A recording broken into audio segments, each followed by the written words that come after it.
The rain came without warning, thrashing against the glass walls of Skyline Tower, the tallest building in the city. Inside, the boardroom was a furnace of tension, the kind only money, power, and betrayal could ignite. At the head of the long mahogany table sat Adrian Kane, CEO of Kane Global, a man whose name alone could tilt markets. But tonight, his empire trembled, not from numbers or hostile takeovers, but from the sudden pallor on his face. He rose to speak, tall, commanding, shoulders squared in his perfectly tailored suit. "This company will not fall." His voice was iron, but his hand trembled on the table's edge. For a moment, his eyes, cold and sharp as steel, glazed over. "Mr. Kane?" one director whispered. Then it happened. Adrian staggered forward. The room gasped. His chest heaved as if strangled by an invisible chain. He clutched at his collar, gasping. Call, his words broke. His knees buckled. Adrian, his assistant lunged forward, catching him just before he hit the marble floor. Panic erupted. Phones dialed. Shouts collided. Doctors, bodyguards, security, chaos. Within minutes, paramedics swarmed in. Oxygen masks, needles, frantic voices. The monitor screamed with flat lines and jagged spikes. Cardiac arrest. Shock him. The defibrillator paddles slammed against his chest. Once. Twice. A sickening silence followed each jolt. His body convulsed, then stilled. Again. The silence stretched too long. The air thickened with dread. Behind the glass doors, employees pressed close, watching in horror as their invincible CEO, the man untouchable in power, ruthless in negotiation, lay broken, lifeless on the floor. "Time of death," a medic muttered grimly. "No," the assistant whispered, shaking his head violently. "No, he's not, he can't be." But the medic's face was stone. "We've done everything. His body's rejecting every attempt. There's nothing more." The words hit like a gunshot. The legend of Kane Global, the emperor of the boardroom, was ending in silence. Outside, on the rain-slick steps of Skyline Tower, Maya Rivers crouched beneath the awning, shivering. Her coat was too thin, her shoes worn. She had been homeless long enough to stop feeling humiliation. Only hunger. Only the bite of cold that gnawed through skin and bone.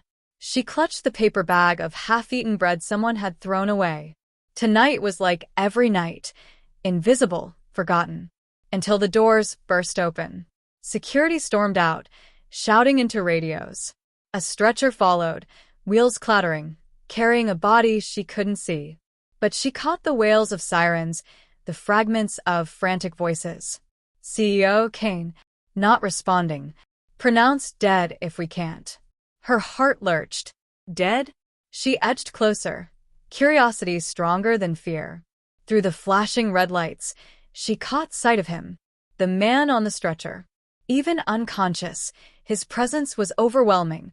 The sharp jawline, the iron-built frame, the aura of command. But his lips were blue, his pulse non-existent. "He's gone," a medic whispered. "No," the assistant's voice cracked. "You don't understand." "He's Adrian Kane. He can't just die here." Maya's breath caught. She had no right to be here, yet something rooted her in place. A strange pull, irrational, impossible. She stepped forward before she could stop herself. "Wait." Her voice was hoarse from disuse, but it cut through the chaos. Heads whipped toward her. A homeless girl, dripping wet, eyes burning with something wild. "What are you doing here?" "Step back," a guard barked, shoving her away. But she didn't move. She stared at the man on the stretcher, at the lifeless body that radiated both fragility and terrifying power. And deep inside, something whispered, "You can save him." She didn't know why. She didn't know how. But the certainty hit her like lightning. The medics cursed, pulling covers over him. It was over. "No," Maya said, louder this time. "Don't give up yet."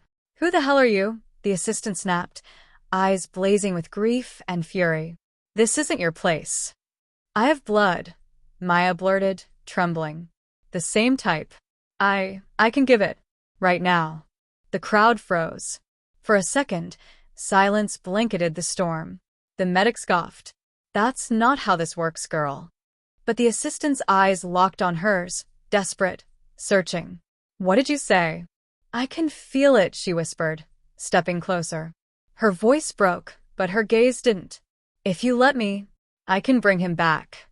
The assistant hesitated, torn between reason and madness. But what choice did they have? Adrian Kane, the man who ruled cities, lay dead before their eyes. Maya's trembling hand reached out, inches from his. Rain dripped from her hair, mingling with the faint traces of blood at his lips.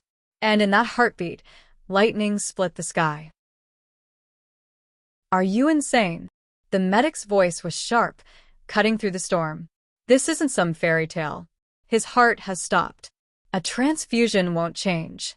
"Then let me try." Maya's voice cracked, her soaked hair plastered against her cheeks, eyes burning with desperation. "You've already given up on him." "I won't." The assistant, Ethan, Adrian's most trusted aide, hesitated, his hands trembling. He'd known Adrian Kane as a man who crushed competitors without blinking, who built an empire from nothing, who commanded rooms like a king. To see him now, lifeless, pale, rainwater streaking his stone-carved face, was unbearable. And then this ragged stranger appeared, fierce enough to challenge death itself. "Get her blood typed." Now. Ethan barked. The medic scoffed. "You can't be serious." "Do it." His voice broke with a fury that came from grief. "If there's a chance, I'll take it." Maya's heart pounded. Fear clawed at her ribs, but she held her arm out, ready. The needle bit her skin, and crimson filled the vial. "Type O negative," one medic muttered after a frantic test. His eyes widened. "Universal donor." Ethan's head snapped up. "Set it up." Immediately. The paramedics exchanged doubtful glances. Protocol screamed against it, but desperation won. Tubes, needles, clamps. In seconds, Maya was seated beside Adrian, her thin arm tethered to his. Her blood began to flow into him. The storm outside howled louder, as if the world itself sensed the impossible gamble. Maya clenched her fists against the sting, her gaze locked on his face. She whispered under her breath, words no one else could hear. "Don't leave. Whoever you are, don't leave me like the world did." Minutes crawled like hours. The monitor stayed flat, each second a hammer blow. The medic shook his head. "There's no response." Then the monitor beeped. Once. Twice. A jagged line spiked across the screen. Gasps filled the ambulance. Ethan stumbled back, hand over his mouth. "My God." Adrian's chest heaved, a ragged, brutal breath tearing out of him. His eyelids flickered. For the first time since collapse, life surged back into him. "He's stabilizing," the medic shouted, scrambling to adjust equipment. Maya sagged in relief, tears cutting clean tracks down her rain-soaked face. Her blood still poured into him, binding her to a man she had never met until tonight, a man the world had already buried in their hearts. And now he was hers. Adrian Kane's consciousness clawed back through darkness. He was drowning in silence, in a void where nothing existed but pain and the echo of his own fading heartbeat. Then warmth. Fierce, relentless warmth flooding into his veins. He opened his eyes. Blinding light. A blur of faces. And her. A girl beside him. Gaunt, eyes wild yet unyielding. Her blood tethered to his arm. Her lips parted as if she'd been whispering to him. For one disorienting moment, Adrian thought she was an angel. Or death. But no, she was real. Fragile, trembling, yet pouring life into him as if she had a reservoir no one else could see. His cracked voice rasped the only words he could manage. "Who are you?" Maya froze. The sound of his voice, deep, hoarse, terrifying even in weakness, shook her to the core. She should have looked away.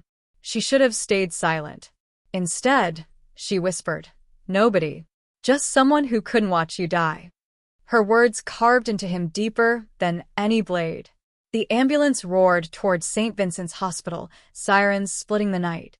The medics worked frantically, stabilizing vitals, but their glances kept darting at Maya, the girl whose blood had revived the untouchable CEO. Ethan sat rigid across from her, his sharp eyes flicking between them. Suspicion brewed, but so did awe. This wasn't chance. It couldn't be. Adrian slipped back into unconsciousness, but not before his hand twitched, almost reaching toward hers. The gesture was so small, so uncharacteristic of the ruthless emperor of the corporate world, that Ethan felt his skin crawl. Maya's own hand hovered in hesitation, aching to meet his. But she pulled back, clutching her coat tight, reminding herself she was nothing. A nobody. Yet in that moment, she had done what no empire, no fortune, no medicine could do. She had saved Adrian Kane. The ambulance doors slammed open at the hospital. Cameras flashed. The news had spread.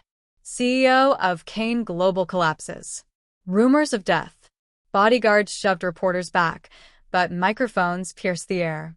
Is he alive? Who's the girl with him? Maya stumbled, dizzy from the blood loss, her vision swimming. The medics tried to pull her away, but Ethan caught her arm. You're coming with us, he said flatly. Her breath hitched. What? No, You think you can give your blood to Adrian Kane and just disappear into the night? His tone was cold, though his eyes betrayed the turmoil beneath. From now on, you belong to this story whether you like it or not.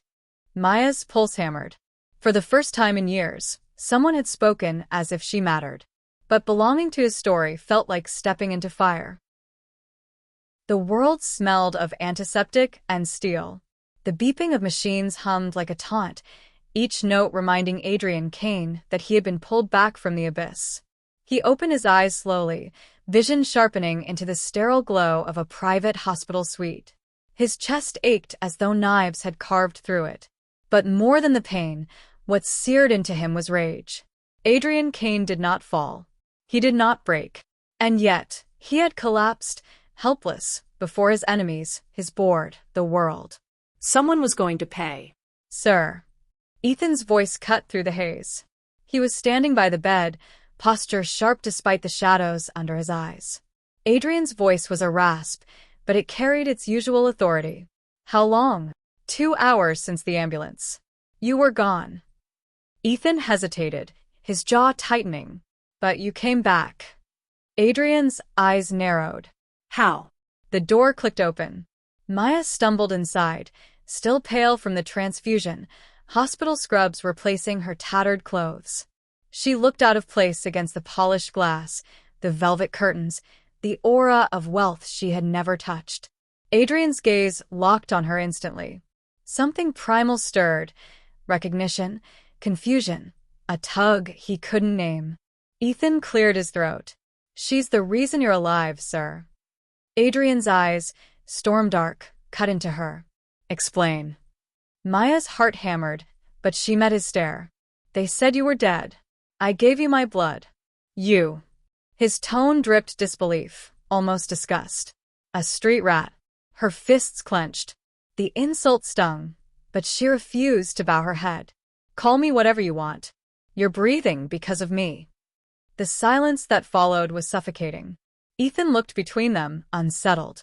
No one had ever spoken to Adrian Kane like that. Not investors. Not rivals. Certainly not a girl who had nothing. Adrian's lips curved into something between a snarl and a smile. Do you realize what you've done? Yes, Maya shot back.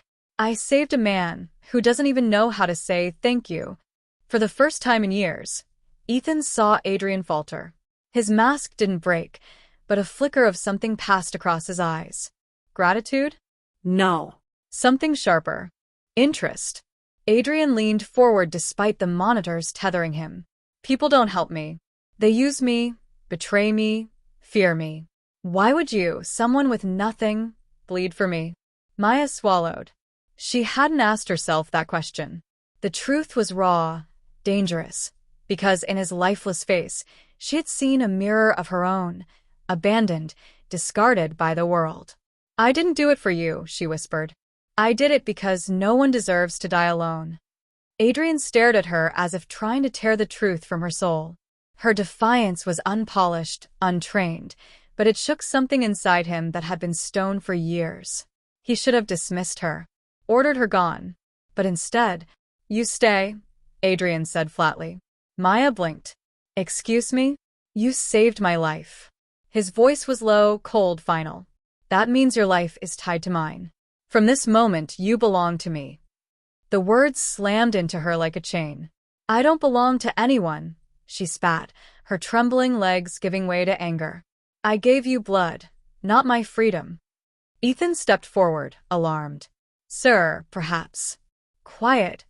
Adrian cut him off, eyes never leaving Maya's.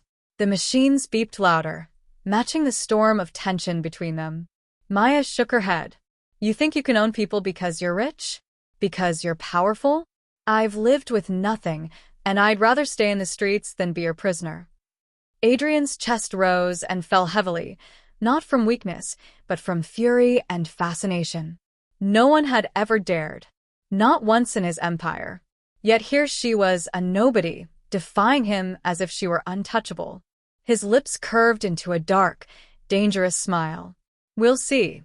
And as Maya turned to leave, the door slammed shut behind her, locked from the outside.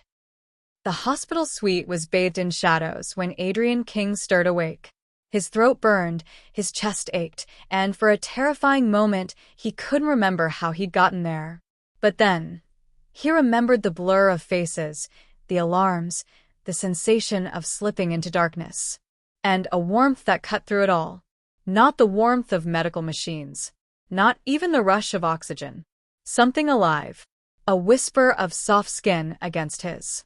A heartbeat. And the faint scent of rain-soaked lavender. His storm-gray eyes snapped open, scanning the room. His assistant, board members, and a few distant relatives filled the background, pretending their tears were concern instead of calculation. Yet the one face he wanted to see wasn't there. "Where is she?" Adrian's voice rasped, hoarse with the weight of both survival and disbelief. "Sir?" His assistant blinked, rushing forward. "The donor." "The girl," Adrian pressed, his tone sharp despite his weakness. "Bring her to me." A silence fell over the room. "She's gone," came the hesitant reply. Gone. The word struck him harder than the heart failure had. On the other side of the city, Elena stumbled through rain-slick alleys, clutching her thin jacket closer around her shoulders. The hospital had tried to keep her, but she refused. The blood transfusion had drained her, but she was used to weakness. Hunger and cold had been her companions long before she ever heard the name Adrian King. She didn't want thanks. Didn't need it. People like him lived in marble towers. People like her lived invisible in the cracks of the city. And yet, her hand rose unconsciously to her lips, remembering the way his lifeless face had stirred under her blood, remembering the sound of machines screaming back to life. She had seen death, she had lived with it, but that moment felt different, like fate had tangled their threads. She shook her head hard, forcing the thought away. Back in the hospital, Adrian's mind was a battlefield. He was a man who built empires from nothing, who commanded with precision and control. But now, control slipped from his grasp. A homeless girl had given him something no empire could buy: life itself. He didn't know her name, didn't know where she came from, but he knew, deeply, unshakably, that she was out there, and that he owed her everything. "Find her," Adrian ordered, his voice iron despite the IVs in his veins. "Sir, we've checked." She refused to give her information. She left as soon as the transfusion was over. "She's probably..." "Then you didn't check hard enough." His tone cut like steel. His assistant flinched. For the first time in his life, Adrian King wasn't strategizing about mergers or crushing rivals. For the first time, his obsession wasn't wealth, power, or a legacy. It was a nameless girl with blood-stained hands. 2 nights later, Elena crouched in the shadows beneath a broken streetlight, trying to coax warmth from a paper cup of instant noodles. Her body still felt hollow, but her spirit burned stubborn as ever. She didn't notice the black car parked across the street. Inside, Adrian sat, watching her through the tinted glass. His breath caught. It was her. The girl who haunted his dreams. The girl who had given him back his life, only to vanish into the night.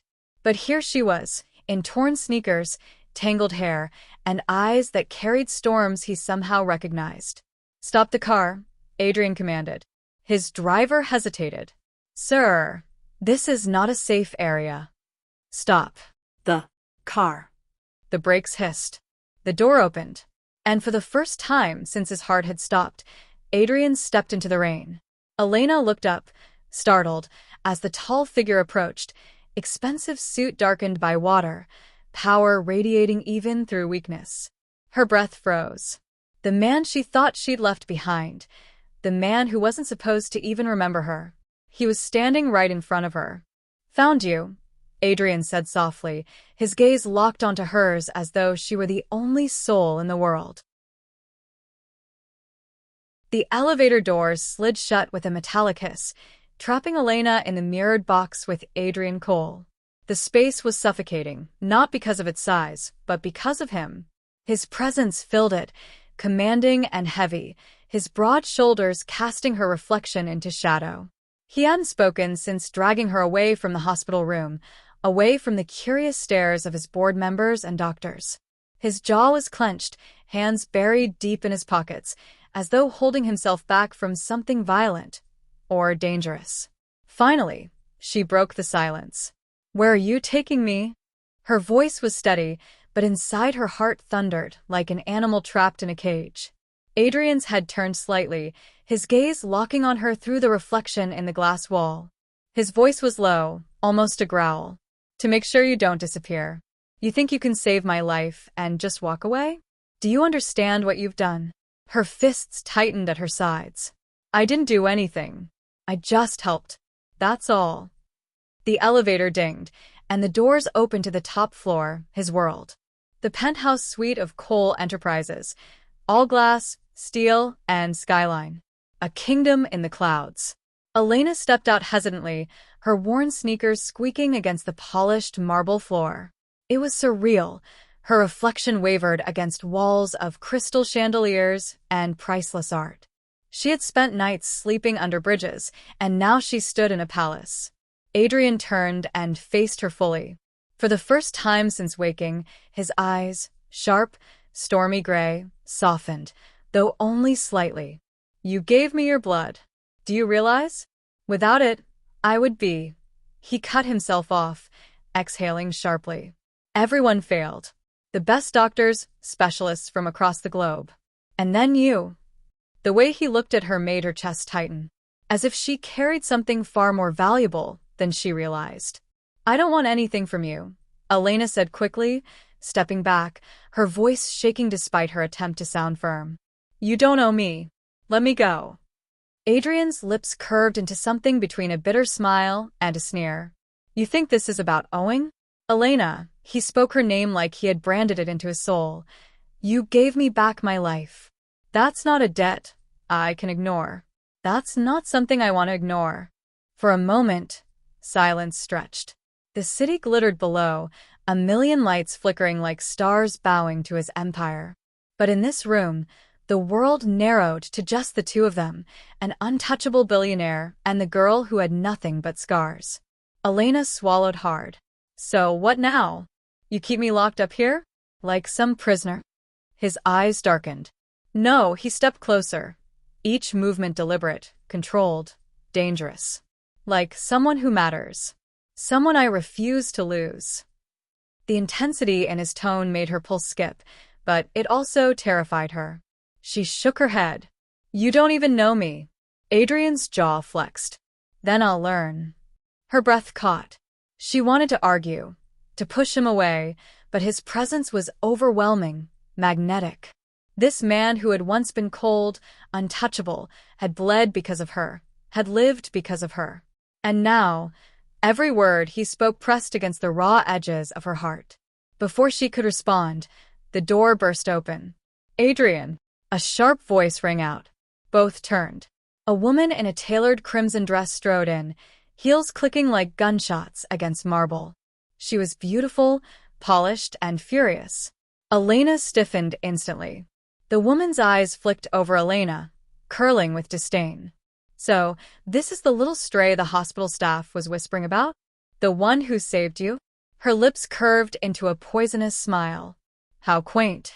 Adrian's gaze hardened, his body shifting subtly in front of Elena like a shield. Careful, Victoria. His voice dropped into warning steel. Victoria's laugh was sharp. Careful? Adrian, you're out of your mind.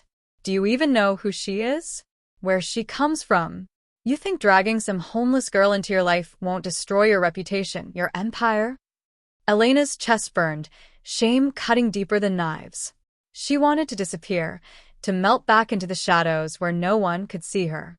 But before she could take a step back, Adrian reached for her wrist. His grip was firm, grounding.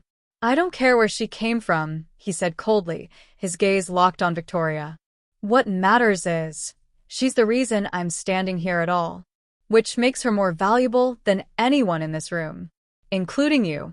Elena froze, her breath caught in her throat. Victoria's face paled, fury twisting her features. You can't be serious. But Adrian didn't look away.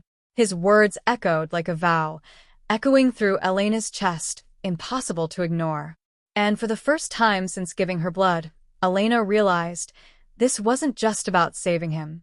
It was about what came after. End of Cha.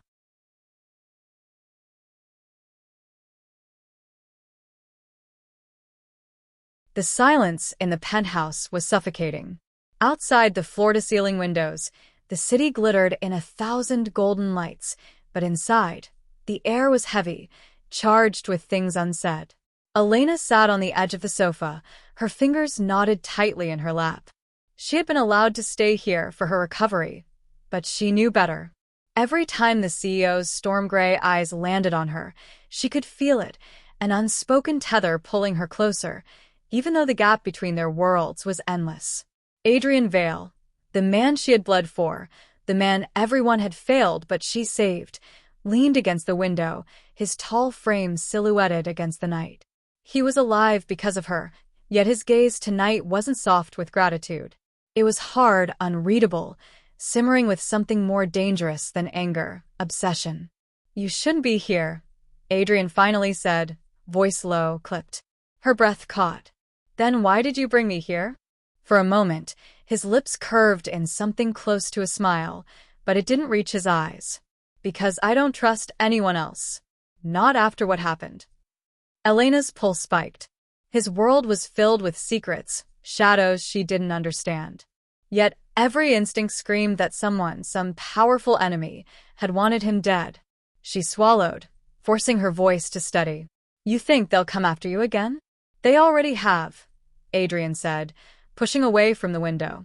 His presence loomed closer, magnetic and suffocating all at once.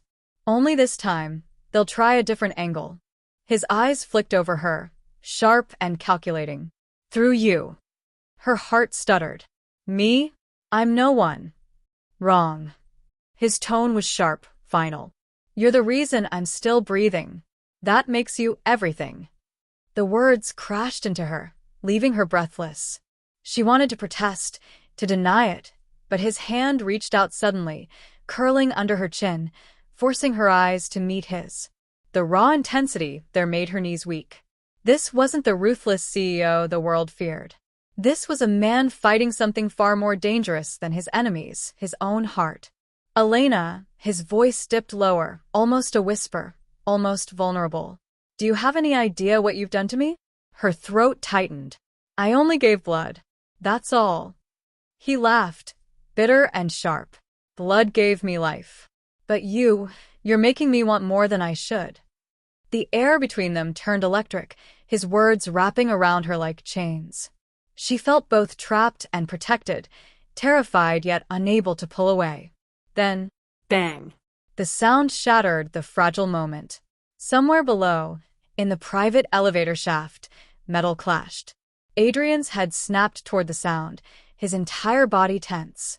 In seconds, the commanding CEO returned, cold, lethal, a predator sensing danger.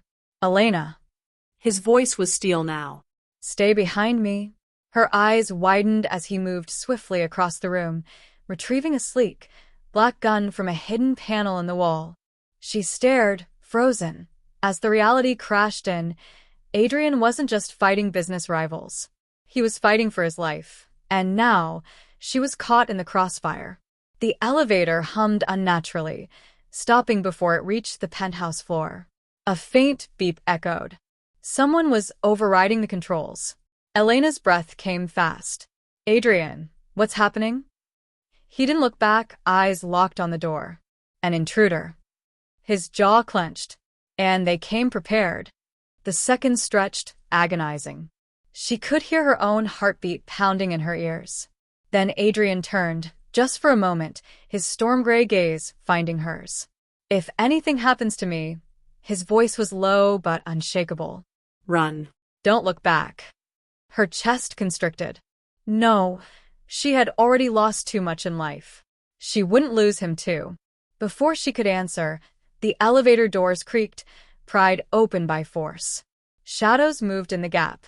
Adrian lifted his weapon, his body coiled. Dangerous. And Elena, trembling but defiant, whispered to herself, "If he bleeds again, I'll give everything to save him." The doors slid wider. A masked figure stepped into the penthouse.